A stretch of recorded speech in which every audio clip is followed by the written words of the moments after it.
Well, thank you all for being here, and we're really just grateful to see this event. We've been at AKZ and Potter's Wheel, and now we've been here. I think the next step is to be in the Community One offices with Austin in his little space. He's really excited to host all of us in his 10 by 10 room. But yeah, thank you for being here. We're really grateful and excited. We are going to tag team this, but we'll go ahead and let Lori talk a little bit about our Eaglets program. Okay, so Eaglets started for us in the summer of 2021, and we really loved the baby bullpups concept of Potter's Wheel, and so the Delaware Eagles, that's our school, and so we titled it Eaglets, like baby bullpups, because it's just really cute. And so we started in 2021 with an 8-week summer program, and that was going really well, and then K-Camp actually started at Delaware for us, and so we decided to merge rather than compete. And so for the past 2 summers, our staff has gone into that K-Camp at Delaware to support the staff there. And so just being aware of what's happening in our school and in our community and making sure that we're working in unison and not in competition, I think is something valuable that we all do. So that's a little bit of a difference between ours. So those kids are in the K-Camp in June. And then the ones that are promised, or we're hoping to pull into the promise with space, come here in July for our summer program to continue some of those things they learned in June. And then last year, we expanded our Eaglets program to a year-round program, and we started it in October, so it was a little bit after the start of the school year.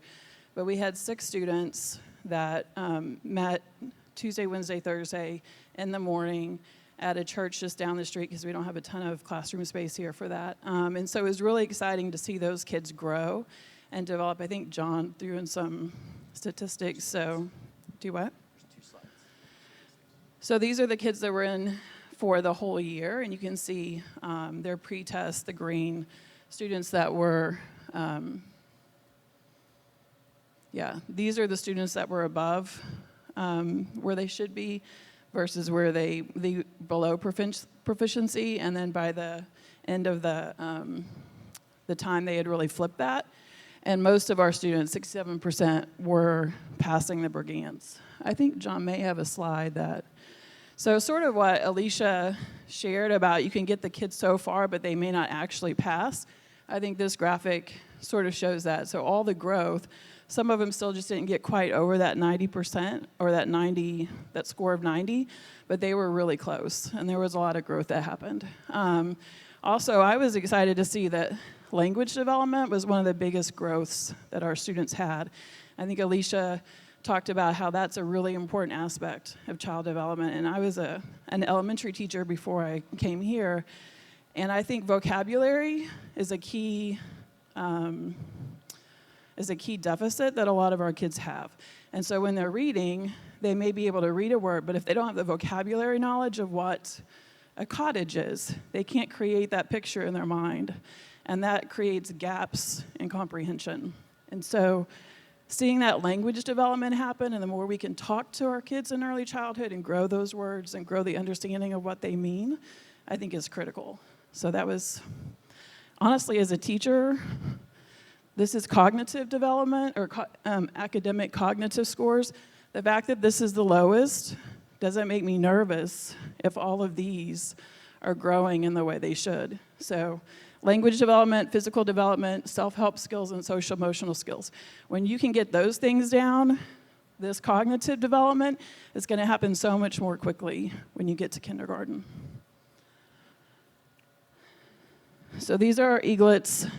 They got little graduation outfits, and they had a graduation ceremony. And then all of these Eaglets we got into K-Camp. And so they transitioned to K-Camp, and then they came back here in July and became part of our summer program. So their day got extended from half day to whole day, and it just sort of helped prepare them for that whole day kindergarten experience. We also do strong starts.